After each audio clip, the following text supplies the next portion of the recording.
tants anys, fill meu. Venies aquí, tu, oi? Jo venia aquí, clar, venia aquí. Aquesta foto em sembla que és de l'any 45 o així. Aquesta foto. I deuen menjar la guerra aquí. La guerra no... Jo soc nat de la guerra.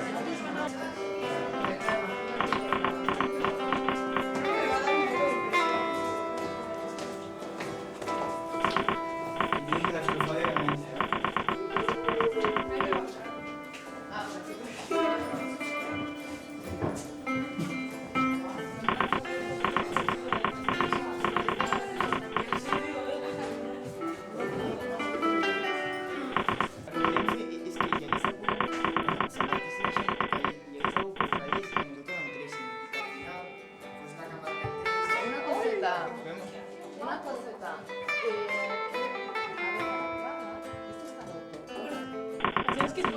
Vale, sí, se puede entrar. Esto es historia.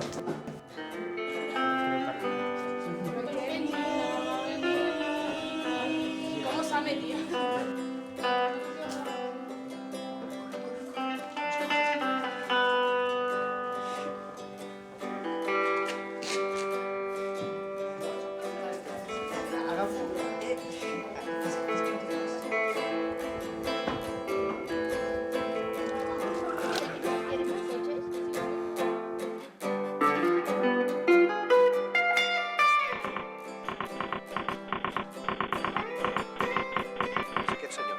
Baixar les escales, el senyor Barriga. No, mare. Josep! Tota aquesta jovenalla estan fent la història... Estem fent un documental de la història, de la guerra, de lo que es vivia en aquella època. Ui, us puc explicar moltes coses. Clar, Si voleu, jo us ho faré. Ja ho faré.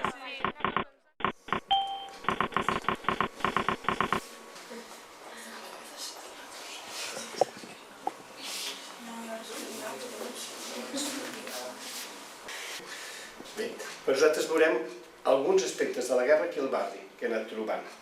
Sempre s'ha de començar una miqueta abans. Comencem una miqueta abans de la guerra i comencem amb aquesta figura, el mossèn Joan Serra, Morató.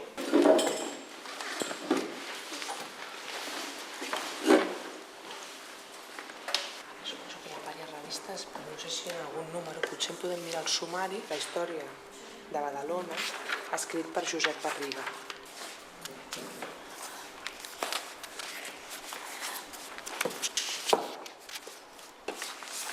Vam parlar del culte clandestí que se celebrava aquí a Can Barriga.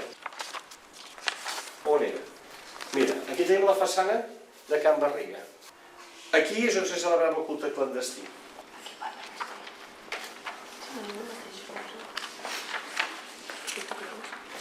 Aleshores, molt interessant, he trobat com es va destruir l'església d'aquí al barri. Com es va destruir. Això està publicat a Cuyàs. A les 4 de la tarda del 20 de juliol de 1936 baixava un auto de la FAI.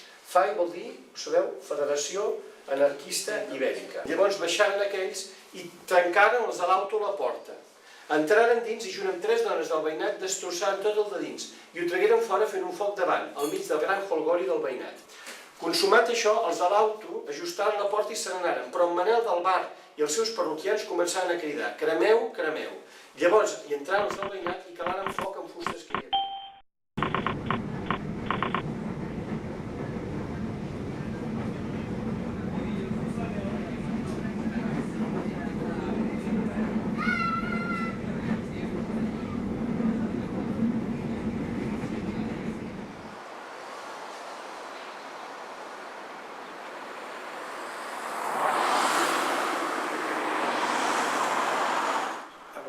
Han desaparegut més de 80 residents. Més de 80 residents. En queden molt poques.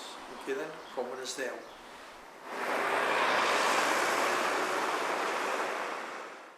Aquesta seria l'alegria més gran que tindria. La més. Saber que ja me'n vaig d'aquest món i els meus fills saben que Can Barriga continua.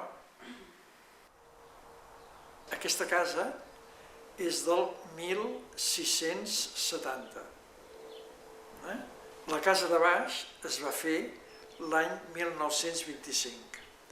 Llavors, segons el moment de l'època, va ser una casa d'estil modernista. Per què es va fer la casa de baix? Doncs perquè quan es va casar el meu pare, el meu oncle avi, li va donar el terreny per fer-se la casa. I aquí, des de l'any 1925, hi vàrem néixer, doncs, tots els fills, els 4 fills. Durant la guerra, com que allà tenien amagat un monjo de Montserrat, que es deia el pare Manuel Rosés, i allà feien missa cada dia, hora santa, a dalt a les golfes, i teníem la capella. I esclar, molt poca gent ho sabia perquè això. Però a mi em van dir si volia anar, jo vaig dir que sí. Clandestinament, en aquest temps de la guerra, quan els anarquistes, per exemple, de la casa de baix no hi eren o això, sí que el pare Rosés deia la missa al laboratori, d'amagat. De manera que el moviment anarquista no se'n vantarà mai d'això. Una tarda van venir això, de l'any 36. Això li dic en l'època de la guerra. El moviment anarquista va ser molt fort aquí, tenien la casa, i en van fer escola. Ja us ho he dit, en van fer escola a baix. Es va convertir també en escola al temps del franquisme. Ante cabe Pontradedes entre hacia esta proporció sin són solites. I nosaltres, com anàvem a l'escola, que anàvem a Can Barriga, a baix, aquella casa dels senyors Barriga, el tros aquest fins aquí de la casa, diguéssim, Pairal, a la masia, ho teníem prohibit pujar. O sigui que jo no hi havia pujat mai.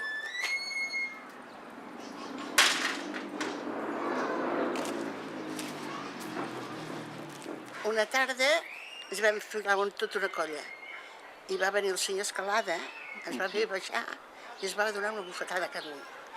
I a mi m'ha agafat la mà i a l'altre me'n va arrear.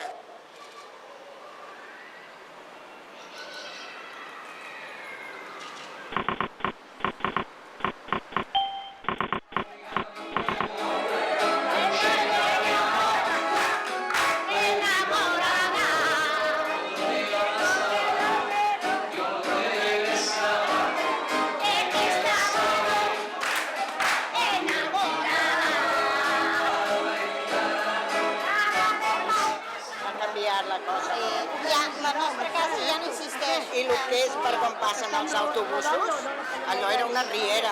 Volen fotre fora Can Barriga, de banques tenen que fer una altra cosa. Vale. És això perquè... Jo ja m'interessa. Perquè no facin, perquè no ho prenguin. Això és. Quan la guerra l'ha passat canutes tots. Mentre es va durar la guerra. Molt de sobresalts, perquè qualsevol soroll que sentien ja hi havia persona que ja s'esgarrifava. Com ara aquest soroll que s'ha sentit. Deia, mira que se sent... Ja venen. Teníem por que ens trobessin allà i ens agafessin. Tindria por. Però llavors tenies 11 anyets i mira, ara venen, que ara bombardejant, tocant les sirenes i tot això. I n'hi havia moltes cases que feien misses, però en el menjador i així uns quants. Però així en pla perquè allà era en pla de parròquia, com si fos una parròquia feien totes les festes, tot igual que una parròquia. La seva mare i el seu pare, pobrets, van anar a la presó. I els explica, Antoni, explica-li per què van anar a la presó. Com va acabar la guerra, aquests familiars que tenien, resulta que la policia els buscava. I què va passar? Se'ls van portar i també es va portar el meu pare a la presó. Per còmplice de tenir que estaven qualificats, diguéssim, de rojos. I ho sabien, perquè el cap d'allà on treballava, d'ells, de la CNT, aquest ho sabia, perquè després, quan van venir els nacionals, el van agafar. I aleshores ens van deixar nosaltres perquè diguéssim, jo, esclar, jo vaig dir que pobre senyor es havia portat molt bé amb nosaltres. I aleshores ell va dir que ell ho sabia, que aquesta noia, la Pilar Renomió, que anàvem a missa i que ell no havia dit res, però no li va servir de res, ho van agafar igual.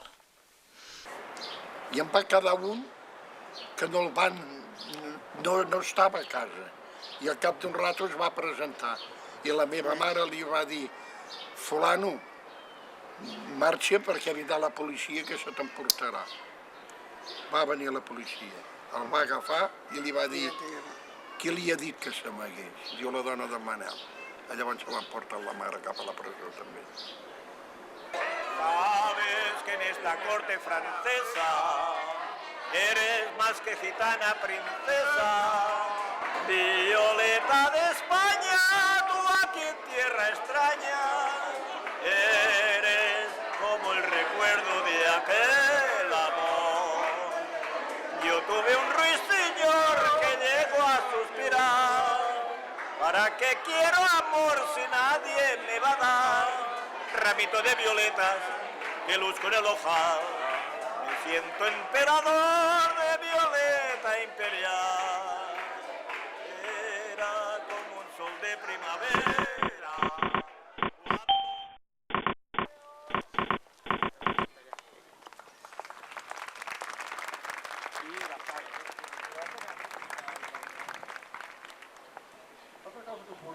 És empalmant amb l'escola, és aquesta casa que teniu aquí. Aquestes dues cases, aquestes masies, aquesta masia i aquesta casa modernista, ara són objecte de cultura. Han estat objecte d'escola. Ara són objecte de cultura. I vosaltres ho heu de defensar. Jo també ho defensaré. Mirat fredament, no hi tinc cap intervenció, però sí que l'hi tinc. Perquè és una intervenció d'història, i la història és viva amb els que quedem, i la història és viva per la font oral que anem transmetent als nostres joves. Aquí, com que nosaltres hem passat tantes calamitats i estem veient els exagerats que són els joves d'avui dia que no respecten res. I ara tot això s'ha perdut tot, fill, amb això de la televisió i tot això s'ha perdut. No, que la cosa ha canviat i... S'ha perdut molt tot això. No es valoritzen aquestes coses. Sí, meu, sí. Vull dir que Déu-n'hi-do. Mira, hasta se'm posa la pell de gallina, ja veus.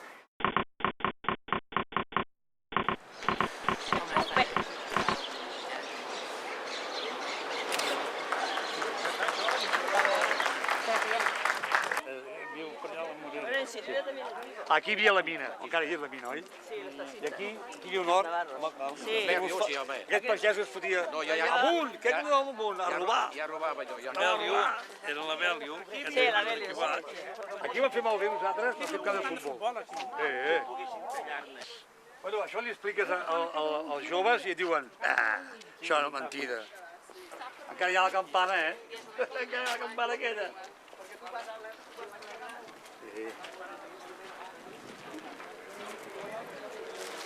Sí, està molt bé això. Com ha canviat tot. Com ha canviat això. Caramba. Com ha canviat tot. Intanto stai a un minuto e ti stai male, se lo van a fugare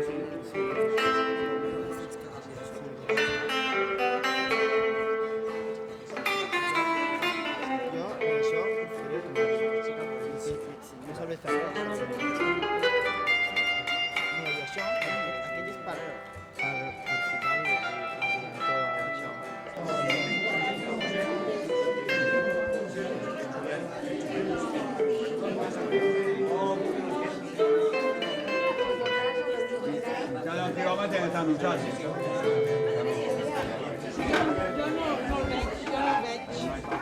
Potser amb un altre hi és. Jo no ho veig, Aquest és el Pere, oi? No. Ai, mira, mi home, jo et deia que era aquell. Ja el veig. Ah, sí? Jo deia que era aquell. També, Aquest és un Pere. A veure si ho veu. Aquí hay muchos compañeros que murieron jóvenes. esta es la pena que hay, que me hubiera gustado mucho encontrarlos aquí. Todos como nos hemos encontrado con otros amigos. Entre el 44 i 46 és aquesta. Però la guerra, home. Per la guerra, si no és pas la guerra del 35, jo del 45 ya feia 9 años.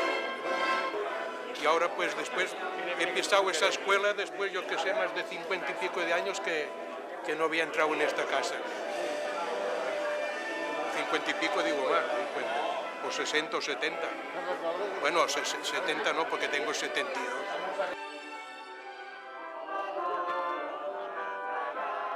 Ara sí, ara aquesta sí, que la saps?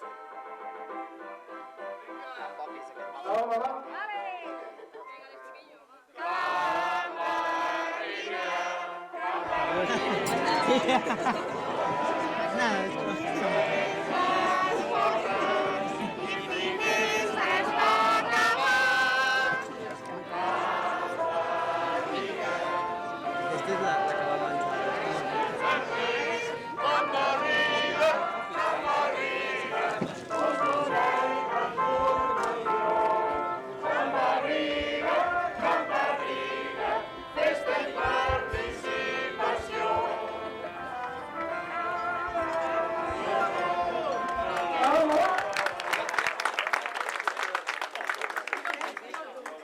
No, és que tu sabes muchas cosas.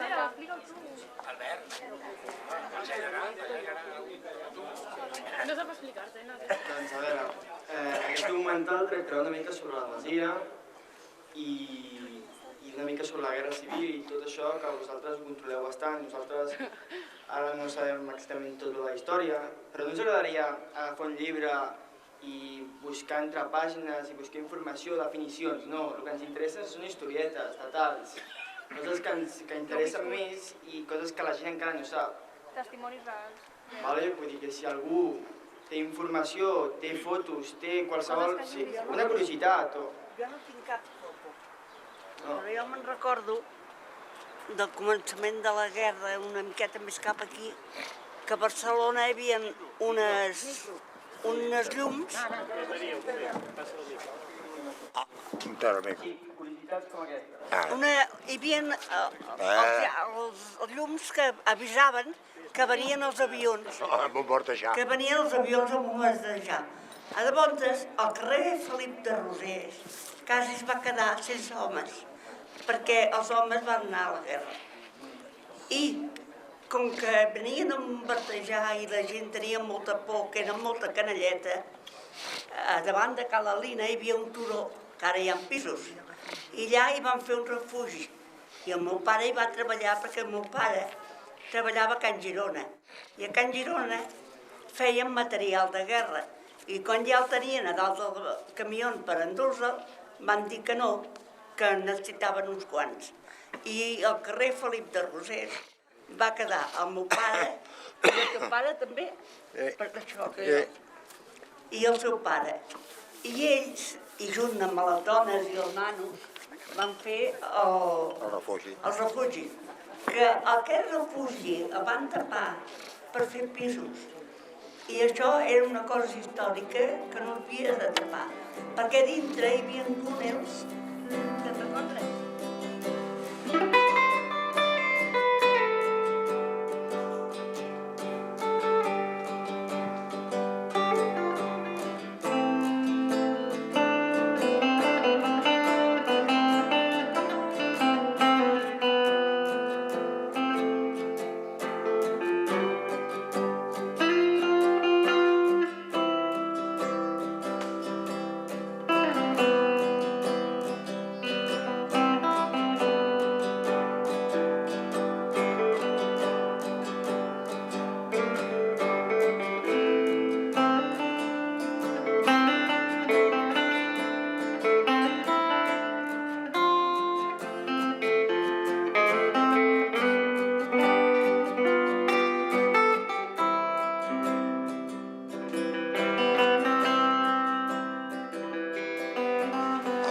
sentir l'explosió per atermolar. Tu saps el que era quan veien els reflectors, que d'allòs que buscaven l'avió i tu veies corrits cap al refugi i veies el reflector que anaven buscant els avions i senties aquell soroll. Aquí al Turó Carmel, que en diuen, aquí hi havia les bateries antiaèries i els projectors. I com es liaven a disparar... I llavors, esclar, nosaltres quan sortíem del refugi, doncs esclar, com a canalla, anàvem a buscar les avellanes. Llavors, com que els bombardejos a mi m'espantaven molt, a la nit no dormia. I aleshores vam llogar una casa, casa d'un pagès de Teià, a sobre Masnou. I molts vespres ens anàvem a dormir allà. I entre això i allò, i les amigues, i vam passar la guerra, com vam poder. Aquí, per la República, vam estar recollits, vaja. Vam estar al carrer corrent per les bombes d'això i després ens vam dedicar a fer un refugi, perquè quan tocava aquí en els bomberos la sirena, tots els crios corrents. Doncs a casa, el meu pare va anar a la guerra, amb la meva germana i jo érem petits, i la meva mare va haver d'anar a treballar. Ui, tothom feia refugi. Hasta el Turó Calitz, allà n'hi havia ple i quan venien la gent de fora, agafaven i vivien allà. La meva mare estava malalta però anava a treballar, arribava a casa, es posava al llit i la meva tia